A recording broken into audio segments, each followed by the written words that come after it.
Hello दोस्तों। BPSC 70th mains के result के बारे में अगर हम बात करें तो बहुत सारे सूत्रों से यह पता तो चला है। खासकर आप न्यूज़ भी देखते होंगे अगर यूट्यूब पर तो बहुत सारे न्यूज़ से ये पता चला है कि 16 दिसंबर को शाम के समय में बोला गया है कि रिजल्ट को प्रकाशित किया जाएगा।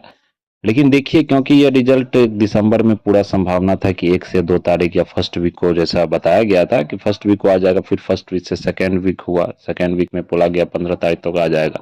तो ये सारा जो सिलसिला अभी चल रहा है, तो यहाँ पर हम ये देख सकते हैं कि जो रिजल्ट है वो बताया गया, फिर आयोग से बहुत सारे सूत्रों से ये पता चला है कि रिजल्ट बताया गया। अगर पूछा गया तो उन्होंने डेट को कंफर्म नहीं किया, लेकिन बोला इसी सप्ताह में। और इस सप्ताह में यह आकलन लगाया गया है कि यह आज शाम तक, देखिए आज शाम तक हो सकता है यह रिजल्ट आपको दे दिया जाए। तो एक पॉजिटिव वे में बोल सकते हैं कि आप अपने थोड़ा सा अपने आप को सकारात्मक रखिए, थोड़ा सा पॉजिटिव रखिए कि हाँ ये कुछ हो सकता है या अब रिजल्ट आ सकता है। और भगवान से ये मनाइए कि आपका कम से कम लिस्ट में नाम आए, इंटरव्यू के लिए आप जाएं।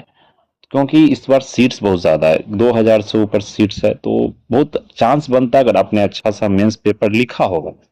बाकी इधर उधर के भ्रम में, इधर उधर के जो भ्रामक खबर है उसके चक्कर में मत रहिए। जो इस बार का सीट्स के अकॉर्डिंग अगर आपने अच्छा आंसर लिखा है तो बहुत ज़्यादा चांस बनता है कि आप मतलब लिस्ट में आ सकते हैं।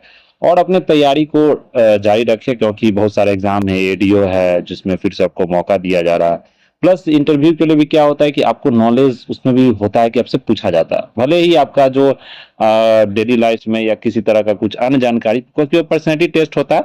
बाकी आप जैसे न्यूज़पेपर पढ़ते रहिए, जैसे जिसमें क्या होगा कि जो हमारा समसामयिक विषय है, जो करंट अफेयर्स का न्यूज होता है, आपको व्यू पॉइंट इकट्ठा करना है।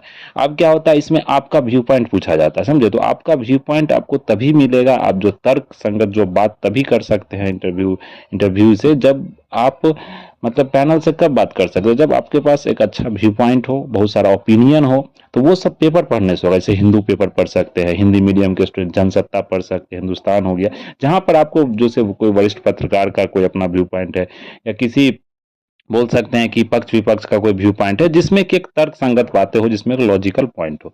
तो ये सब सारी बातें को आप क्या करेंगे, ध्यान में रखते हुए तैयारी को बढ़ाते रहिए, क्योंकि बीच में समय आपको कम मिलेगा। और बाकी ये सब पढ़ते रहिएगा तो एक क्या होगा कि आपको एक कॉन्फिडेंस भी बनता रहेगा, और थोड़ा सा एक बोलते हैं एक पॉजिटिव वाइब्स भी आता है। तो ये चीज को आप ध्यान में रखते हुए तैयारी को थोड़ा सा आगे बढ़ाते रहिए। इस पर किसी तरह का भी ये मत सोचिए कि क्या होगा नहीं होगा, जो होगा देखा जाएगा। आज शाम तक वेट करते हैं, फिर उसके बाद बात करेंगे इसको लेकर। धन्यवाद।